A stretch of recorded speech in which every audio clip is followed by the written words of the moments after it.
तो guys I welcome you to the 29th episode of master stock market in 90 days. और भाई logically ये इस कोर्स का लास्ट एपिसोड है। एक और एपिसोड है जिसमें मैं आपको पूरा का पूरा ओवरव्यू दूंगा और कैसे स्टॉक मार्केट बिजनेस को करना है वो सारी चीजें सिखाऊंगा। बट लर्निंग के लिए ये आपकी लास्ट क्लास होगी। अब हम पूरी की पूरी ऑप्शंस की सीरीज पढ़ रहे हैं और मैंने आपको ऑप्शंस के बारे में पूरी नॉलेज, बेसिक्स की अलग प्लेलिस्ट है, लेकिन ये कुछ एडवांस ज्ञान था। बेयरिश, बुलिश, साइडवेज, हर मार्केट में कौन सी ऑप्शन स्ट्रैटेजीज से प्ले कर सकते हैं वो सब सिखा दिया। लास्ट वाले वीडियो में मैंने आपको ओपन इंटरेस्ट के बारे में समझाया था, ऑप्शन चेन को कैसे रीड कर सकते हैं। इसी डेटा में दो चीजें और इंपॉर्टेंट होती है, एक होता है भाई मैक्स पेन एंड सेकंड होता है पुट कॉल रेशियो। तो ये दो बहुत इंपॉर्टेंट डेटा होते हैं, ऑप्शन चेन को रीड करने के लिए बहुत ज्यादा हेल्पफुल भी होते हैं। तो समझते हैं स्टेप बाय स्टेप ये दोनों क्या है। तो पहले बात करते हैं पुट कॉल रेशियो के बारे में। तो पुट कॉल रेशियो क्या होता है, नाम से समझ में आ रहा है कि पुट और कॉल का रेशियो। तो अगर हम पुट ओपन इंटरेस्ट जो टोटल कैलकुलेट कर लें, टोटल जो भी जिन जिन स्ट्राइक्स पे बना हुआ है, और कॉल ओपन इंटरेस्ट टोटल निकाल लें जो भी डिफरेंट स्ट्राइक्स पे बना हुआ है, उन दोनों को अगर मैं डिवाइड कर दूं,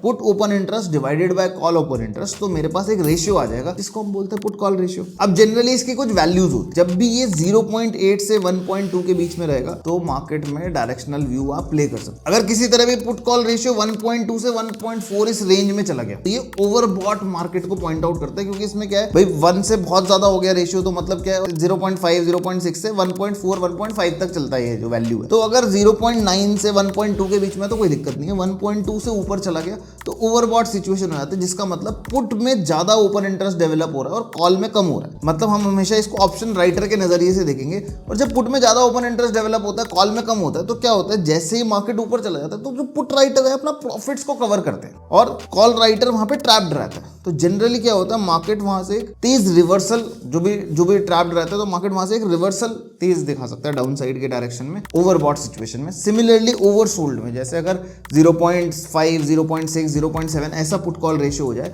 तो मार्केट क्या है बहुत नीचे तक जा चुकी है, तो कॉल राइटर क्या है अपना प्रॉफिट बुक करेगा और मार्केट वहां से बाउंस बैक दिखाएगा। ये आपको समझना पड़ेगा। अब इसको एक्सपीरियंस से समझा जा सकता है, बाकी मैं आपको सिस्टम की स्क्रीन पे दिखाऊंगा, लेकिन ये सारा डेटा क्या है बहुत डिबेटेबल है। आप ऐसा समझ नहीं सकते कि हाँ भाई 100% इस डेटा पे मैं ट्रस्ट करके काम करूं। इंपॉर्टेंट चार्ट ये जो भी ऑप्शन डेटा है उसको उसके साथ कंबाइन करके अगर आप प्ले करोगे तो आप बढ़िया प्रॉफिट्स बना सकते हो स्टॉक मार्केट। अब सेकंड इंपॉर्टेंट कॉन्सेप्ट क्या है भाई, मैक्स पेन। अब ये मैक्स पेन थ्योरी ना बहुत डिबेटेबल है, इसको एक्चुअली में समझना तो थोड़ा सा मुश्किल होगा आप लोगों के लिए, लेकिन मैक्स पेन थ्योरी क्या मान के चलती है कि जो ऑप्शन चेन है वो ऑप्शन राइटर बनाता है। मतलब ऑप्शन सेलर हर एक पुट ऑप्शन शॉर्ट कर रहा है, कॉल ऑप्शन शॉर्ट कर रहा है, ऐसे ही ऑप्शन चेन बनी हुई है। अब जो ऑप्शन राइटर है वो क्या चाहेगा कि मैं मैक्सिमम पैसा कमा लूं, चाहे मैंने पुट शॉर्ट किया चाहे मैंने कॉल शॉर्ट किया, वो पैसा ज्यादा से ज्यादा कमाना चाहता है और बायर की जेब से सारे पैसे निकालना चाहता है। और हमें इतना समझ में आता है कि मार्केट कहीं ना कहीं एक्सपायर तो करेगा और 90% ऑफ दी ऑप्शंस जो है वो वर्थलेस एक्सपायर कर जाएंगे। अब इसका मतलब जो ऑप्शन राइटर है वो चाहेगा कि ऐसी जगह पे मार्केट एक्सपायर हो जहां पे पॉइंट ऑफ मिनिमम रिस्क हो या मिनिमम जहां पे लॉस उसको लगता हो। तो वो जो पॉइंट आता है ऑप्शन के डेटा के हिसाब से, ऑप्शन के पूरी ऑप्शन चेन को रीड करके कितना ओपन इंटरेस्ट है कॉल साइड पुट साइड की प्राइजेस में डिफरेंट शॉर्टिंग हुई है, तो किस ऐसे स्ट्राइक पे ऑप्शन राइटर को लीस्ट लॉस होगा उस प्राइस को हम भाई मैक्स पेन बोलते हैं। और जनरली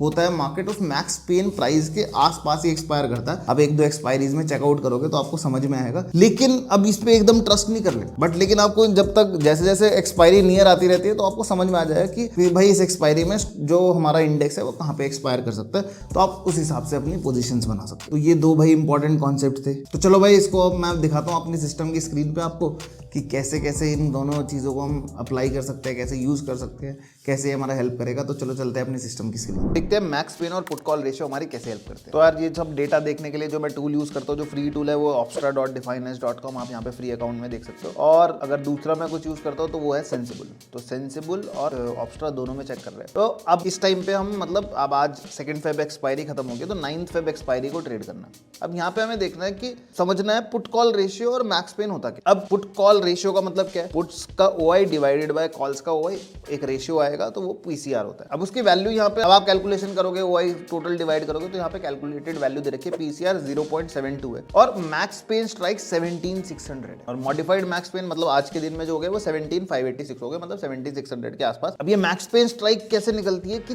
जिस प्राइस पे अगर जो हमारा इंडेक्स है वो एक्सपायर करे तो ऑप्शन सेलर को लीस्ट रिस्क हो, या लीस्ट लॉस हो, क्योंकि मैंने बोला था पहले आपको ऑप्शन चेन को हमेशा सेलर के पर्सपेक्टिव से देखना चाहिए। तो सेलर के पर्सपेक्टिव से चाहे पुट राइटर है चाहे कॉल राइटर है, ये चाहेंगे कि यार 17,600 के आसपास एक्सपायरी हो जाए तो इनको भी पैसा बन जाए, इनको भी पैसा बन जाए और बायर सारा पैसा लूज कर जाए। जो मार्केट मेकर्स होते हैं वो ऐसी चीज चाहते हैं। अब मार्केट फ्लक्चुएट तो कर सकता है बीच में, लेकिन पॉसिबिलिटी है और ये हमेशा चेंज होता रहता है डिपेंडिंग अपॉन कॉल और पुट। तो मैंने पहले भी बताया था ऑप्शन चेन का डेटा बहुत डायनामिक होता है और आपको 100% इस पर ट्रस्ट नहीं कर सकते। आपको इस डेटा को चार्ट के साथ कंबाइन करके ही देखना पड़ेगा। अब पुट कॉल रेशियो क्या होता है? ओवरबॉट और ओवरसोल्ड कंडीशन होती है। जब भी पीसीआर की वैल्यू आप देखो जैसे 0.72 है, मतलब कि जो कॉल्स है, कॉल साइड पे राइटिंग बहुत ज़्यादा हो चुकी है, पुट साइड पे कम है, 1 से कम हो चुका है रेशियो।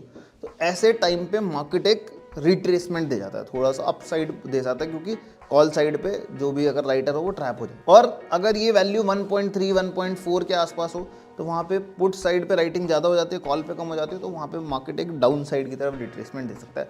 तो ऐसी एक थ्योरी है बस, लेकिन इस पर बहुत बड़ा डिबेटेबल ये एक कॉन्सेप्ट है जिसके ऊपर मतलब आप 100% कुछ भी चीज़ सही नहीं कह सकते, लेकिन ये दोनों चीज़ें हैं जिससे आप यूज़ कर सकते हो अपने ट्रेडिंग में। बट एक्चुअली में अगर आप सोचो, अगर आप एक ऑप्शन सेलर बनना चाहते हो तो आप option sell with hedge strikes, जो भी मैंने आपको स्ट्रैटेजीज सिखाई हैं, उनको यूज़ करके अपनी स्ट्रैटेजी प्रिपेयर करो यहाँ पे। अब जैसे मान लो मुझे लग रहा है, चल ये इससे पता चल रहा है कि बेयरिश है मार्केट का सिनेरियो, 17,600 के आसपास एक्सपायर करना चाहते हैं। हो सकता है नीचे की साइड किसी ने स्ट्रैटेजी बनाई हो, या फिर हो सकता है किसी ने 17,600 के सैडल को ही सेल कर दिया हो, 17,600 का कॉल और 17,600 का पुट, तो वो दोनों ही सेल कर दिया और हेज कर लिया उसको आसपास।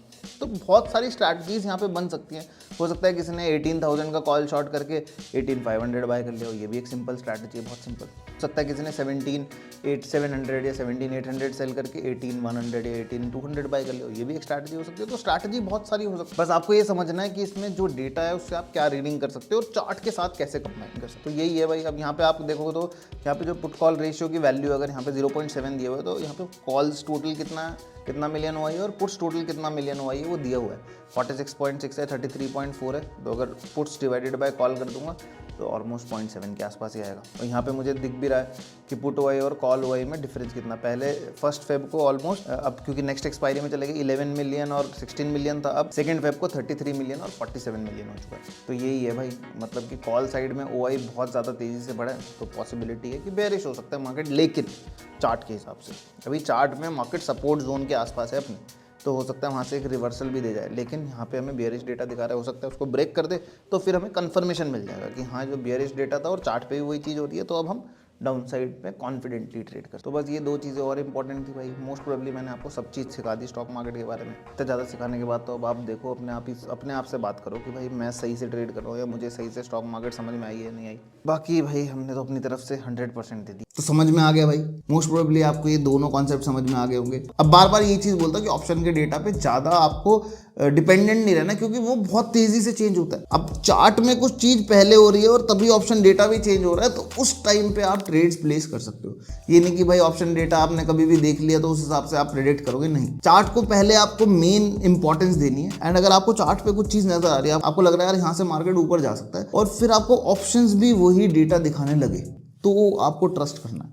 अदरवाइज अगर आपको ऑपोजिट व्यू बन रहा है या कुछ भी ऐसा हो रहा है, तो जो बेटर चीज़ है वो चार्ट ही है, और जो सही चीज़ होगी वो चार्ट में ही नजर है। तो जिसको चार्ट और ऑप्शन डेटा ढंग से कंबाइन करना आ जाता है तो वो भाई एक बहुत बढ़िया ट्रेडर बन जाता है। मैंने मास्टर स्टॉक मार्केट 90 डेज आपको बोला था। तो मोस्ट प्रोबेबली यहाँ तक जितने कॉन्सेप्ट्स आप सीख चुके होंगे, एक पेड कोर्स अगर आप अपनी लाइफ में करोगे उसमें भी शायद आपको इतनी नॉलेज ना मिले। तो भाई मैं तो एक ही चीज़ मांगता हूँ, like share subscribe bell icon पर ऑल, और सारी की सारी प्लेलिस्ट वॉच कर लो, अपने फ्रेंड्स के साथ शेयर कर दो जो स्टॉक मार्केट में काम करते हैं, ताकि वो बड़े लॉसेस ना करें स्टॉक मार्केट। और उम्मीद है भाई आप लोगों को मजा आया होगा। अब जो एक लास्ट हमारा एपिसोड बचा है उसमें आपको मैं एक्चुअल में बताऊंगा स्टॉक मार्केट को, बिजनेस को कैसे करना है, और इस जो आपको मैंने सारी चीजें सिखाई है उसका आप बेस्ट आउटपुट कैसे ले सकते हो। बाकी भाई जो लर्निंग थी वो यहीं तक थी। आई होप सबको मजा आया होगा। तो चलो मिलते हैं फिर किसी नेक्स्ट इंटरेस्टिंग सी वीडियो में, तब तक के लिए हैप्पी ट्रेडिंग।